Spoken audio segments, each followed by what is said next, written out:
ഇവരെന്താ പറയാ ഏറ്റവും ഇത് വൈറൽ കപ്പിൾസ് ആണ്. കൈവച്ചോട്ടെ, കുഴപ്പമില്ലല്ലോ. വിത്ത് പെർമിഷൻ. വൈറൽ ലിറ്റിൽ കപ്പിൾസ് ആണ്. ഞാൻ ഇവരുടെ ഇടയിൽ ഒരു കട്ടുറുപ്പായിട്ട് ഇരിക്കുകയാണ്. ഭയങ്കര താരങ്ങളാണ് അല്ലേ?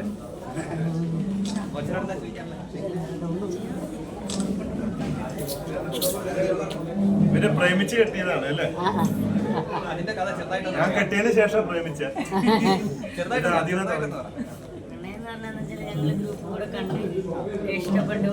നാളെ ഞാൻ ഗ്രൂപ്പിലൊരു കോർഡിനേറ്ററായിട്ട് നിന്നുണ്ടായിരുന്നു. ഒരു വാട്സപ്പിൽ ഓണപരിപാടി നടന്നിരുന്നു. ആ ഒരു ഓണപരിപാടിക്ക് അവളൊരു വീഡിയോ എനിക്ക് ഇട്ട് തന്നു. രണ്ടാമത്തെ മത്സരത്തിന്റെ വീഡിയോ ഇട്ട് തന്നു. രാത്രി അങ്ങനെ ഓണത്തിന്റെ ഇടയിലേക്കുള്ള പരിപാടിയിലാണ് ആദ്യം ഇങ്ങോട്ട് ഇട്ട് തന്നു. പിന്നെ അങ്ങോട്ട് ഇട്ട് കൊടുത്തു. ഞാൻ കോർഡിനേറ്ററായിട്ട് ആണ്. അപ്പോ മൂന്നാമത്തെ വീഡിയോ